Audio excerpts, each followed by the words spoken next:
Welcome back to Cam and Company here on NRANews.com and Sirius XM Patriot 125. Still to come on tonight's program, Jeffrey Cooner, columnist of the Washington Times, president of the Edmund Burke Institute. But joining us on the show right now, very pleased to have with us Mr. Dave Adams from the Virginia Shooting Sports Association. Dave, how you doing, sir? I'm doing great. Thanks for the invite again, Cam. You bet. It has been a busy session in Virginia, and you know, I think we've seen already, Dave, a pretty successful session with the passage of the repeal of one gun a month, but we're not done yet, are we? No, we're not. You know, it's not so much the quantity of the bills, but the quality of the bills this year. We're going to have a good session. Good number of bills are going to pass. But there's been other sessions where we passed more bills. 2004, I think we had 17 pro-gun bills passed and signed into law. We won't have, I think, 17, but the quality, like one gun a month, the possibility of castle doctrine. We've removed fingerprinting for first-time concealed handgun permit applicants. So it's a good session so far. Absolutely. You know, of the priorities that we went into in this session, are there any? I know that one bill, for instance, Dave, that we were looking to get out would actually protect the identities of right-to-carry holders. That one ran into a roadblock. Was that over on the Senate side or the House side? That was over on the Senate side. Not really unexpected. The folks who are always guarding the Freedom of Information Act got up there and made their pleas to the Senate, and that's where they've been able to kill that bill in the past. Okay. Are there any bills out there right now that, because the crossover date has already occurred in Virginia, right? That's correct. So all of the bills are out that are going to be worked on are out of their house of origin. If they didn't make it out, they're done for the year. We know that there were several bills this week. And last week, actually, I guess several bills that went to Governor McDonald's desk. What bills are still outstanding? What's the legislature still working on right now? Well, castle doctrine is still outstanding. The Senate did pass the House bill yesterday, but they passed it in an amended form, so it is on the House calendar for tomorrow, and we'll know whether the House is going to go along with the Senate amendments or whether they're going to request a conference. The Senate actually did some good things to that bill. That was House Bill 48.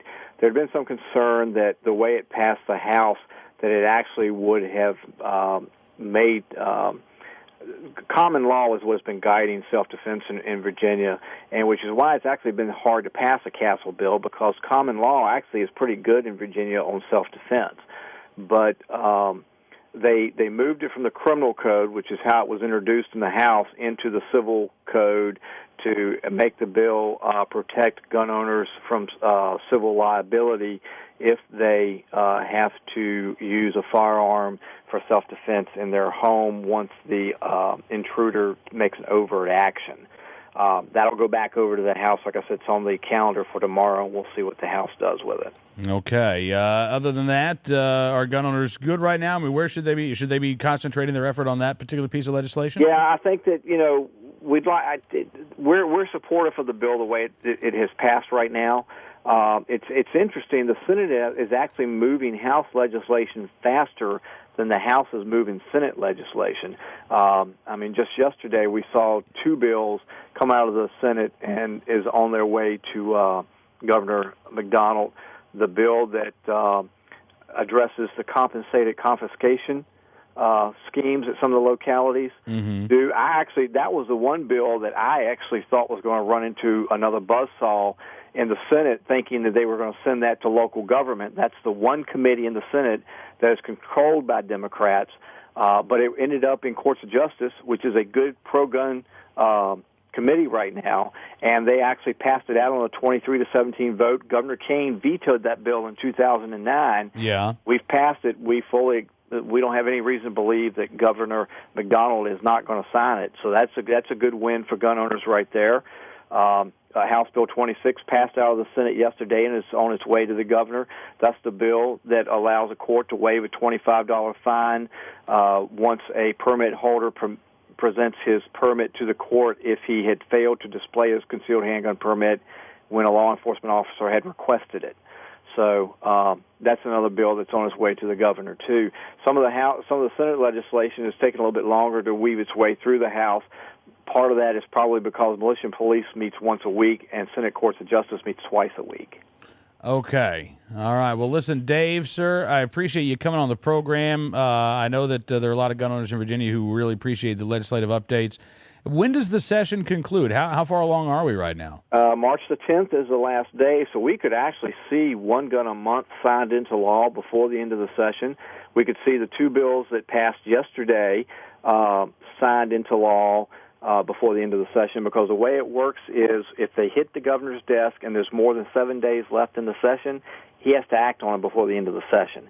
So it all depends on when he receives them. I know that House Bill 940, the repeal of one gun a month, has already been signed by both the Speaker and the President of the Senate, so that should be on the governor's desk. We still have more than 7 days left, so I fully expect that bill to be signed before the end of the session, which had not take effect till July 1, but the fact that we get it signed before the end of the session shows just how quickly that bill moved through both houses. Absolutely. And, you know, it cannot be overstated, Dave, how ticked off and angry and upset the anti-gunners are at losing this piece of legislation, which has done absolutely nothing to make anybody in the District of Columbia or the state of Maryland or the state of New York or the state of Virginia any safer.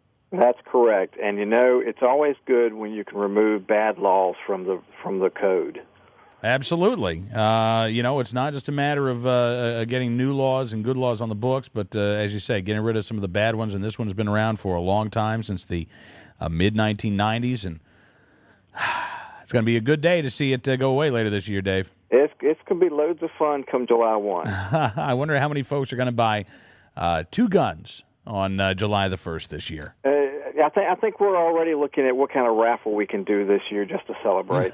Well, Dave, as always, sir, glad you could join us on the program, and look forward to talking to you again very soon. All right, thanks a lot, Cam. All right, David Adams joining us from the Virginia Shooting Sports Association here on NRAnews.com and Sirius XM Patriot 120.